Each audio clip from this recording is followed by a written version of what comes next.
बहुत संघर्षपूर्ण रहेगा।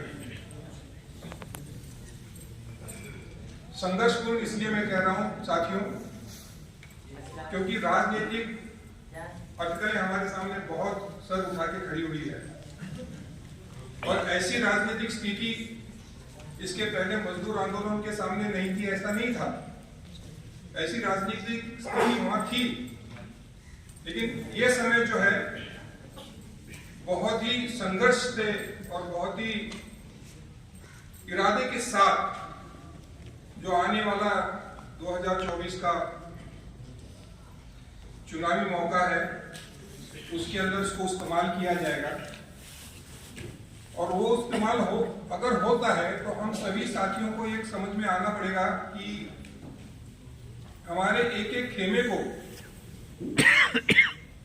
किसी न किसी कारण से तोड़ा गया है, तोड़ा जा रहा है। और हर वक्त यह कहा जाता है कि जो संघर्ष करे, जो अपने अधिकारों की बात करे, जो अपनी संवैधानिक जो न्याय है उस न्याय की बात करे और उस न्याय के लिए लड़ने की बात करे, तो ऐसे लोगों की आवाजों को दबा दिया जा रहा है। यह आप सभी देख रहे हैं। सामने सिर्फ आवाज को दबाया ही नहीं जा रहा है, तो संगठन के जो कुशल कार्यकर्ताएं होते हैं, जो राजनीतिक मुद्दों को लेकर मजदूरों के अधिकारों की बात करते हैं, गरीब जन समुदाय की बात करते हैं, महिलाओं के अधिकारों की बात करते हैं, अल्पसंख्यक दलित और आदिवासी समुदाय के अधिकारों की बात करते हैं, ये मुद्दा आने वाले इलेक्शन में नहीं होगा। ये हमारे मुद्दे हैं जिनको हमें लड़ना है। ये सत्ताधारी जो लीडर्स हैं आज देश में, उनका मुद्दा नहीं है। नाम लिया जाता है विकास का, सबका साथ सबका विकास। अब किसका साथ लिया जा रहा है आप देख रहे हैं। पैसे वाला बनता जा रहा है, इंडस्ट्रियल वाला बनता जा रहा है, लेकिन गरीब बस से बदतर होता जा रहा है, उसकी बात नहीं सुनी जा रही है। हमारे रहने का इंतजाम जो हम लोग अपने खुद मेहनत से करते हैं, उन मेहनत के मकान को जमीन से मजदूरों को बेदखल करना, मजदूरों के मकान तोड़ देना, उनके सपनों को तोड़ देना, उनकी मेहनत को परस्त कर देना, खत्म कर देना, ये सारी चीजें एक एक कर समाज के अंदर पॉलिटिकली लाई जा रही हैं, जिससे मजदूर आवाज अपनी उठा ना सके। वर्किंग पीपल चार्टर इसी मकसद से एक सपना लेकर आया है कि जो लड़ेंगे नहीं वो मिट जाएंगे, और जो लड़ेंगे उसको सफलता जरूर मिलती है। हम कब तक हाथ पे हाथ धरे बैठे रहेंगे, किसी से मिन्नतें मांगते रहेंगे, किसी के भरोसे बैठेंगे कि भैया कोई अवतार आ जाएगा और हमारे सारे सवाल हासिल खत्म कर देगा। ऐसी स्थिति आज नहीं है।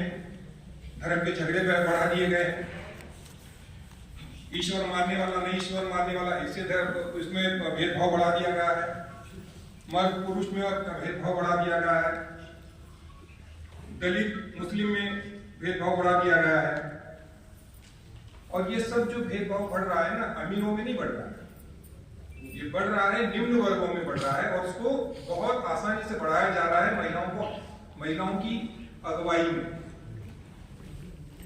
बड़े बड़े सम्मेलनों में महाराज आते हैं, संत महंत आते हैं, उन सभी की धार्मिक कार्यों में सबसे बढ़ चढ़कर कौन भाग लेता है? महिलाएं भाग लेती हैं। बहुत अच्छी बात है कि आप बढ़ चढ़कर उसमें हिस्सा लें, लेकिन हमारी दुखों की बात कौन करेगा? हमारे घर में अनाज नहीं है, अनाज हमारे से छीना जा रहा है, राशन से राशन गायब है, अस्पताल से दवाइयां गायब है, खेत में मजदूरों का बदहाली है, बेरोजगारी युवकों में बढ़ती जा रही है। ये सवालों को लेकर के वर्किंग पीपल चार्टर ने 2007 में सपना देखा था।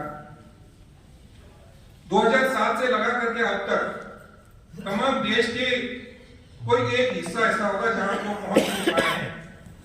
पूरी कोशिश करेंगे कि ये जो धार्मिक माहौल बनाया जा रहा है, एक धर्म को दूसरे धर्म के खिलाफ में भड़का करके, एक धर्म को दूसरे धर्म के खिलाफ में उकसा करके, हमें अपनी इंसानियत का जवाब मजदूर संगठन के माध्यम से देना पड़ेगा। मुझे पता है कि वर्किंग पीपल्स चार्टर का इरादा बहुत मजबूत है, और वो इरादा इसलिए मजबूत है जो आज मैं यहाँ देख रहा हूँ। इसमें महिलाओं की बराबरी हिस्सेदारी है, और जिस समुदाय में और जिस संगठन में महिलाओं की बराबरी है, वो संगठन हमेशा जीतता है। ये मैंने महसूस किया, मैंने देखा। हमारी बराबरी, हमारी हिस्सेदारी, हमारी भागीदारी ये बराबर होगी तो लड़ाई में हम बराबर से जीत पाएंगे।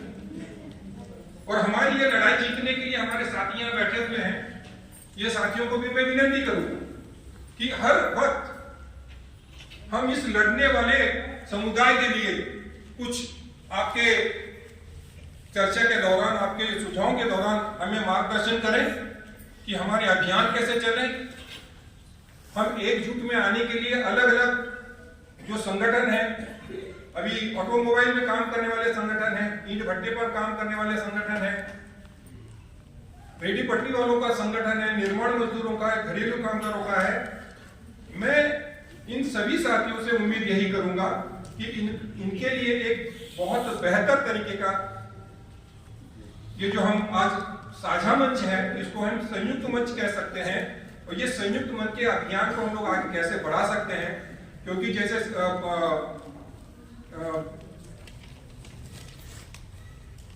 भूल जाता हूं यार, चंदन जी, माफ करना, दिमाग में बहुत सारी चीजें चल रही हैं। चंदन जी ने 2-3 चीजें बहुत बेहतर बताई हैं जो संवैधानिक अधिकार की बात है। सामाजिक, शैक्षणिक, सांस्कृतिक, राजनीतिक, हर टाइप की जो अधिकार है वो हमारे संविधान में सुरक्षित है। अधिकार की लड़ाई जब हम बात करते हैं तो हमें यह अधिकार दिया है जिस कानून के तहत, उसी का नाम है संविधान। और उसी संविधान को धीरे धीरे करके उसके सारे पार्ट खत्म किए गए हैं। जो दलित पिछड़े लोगों को आरक्षण का मुद्दा था उसको खत्म कर दिया गया।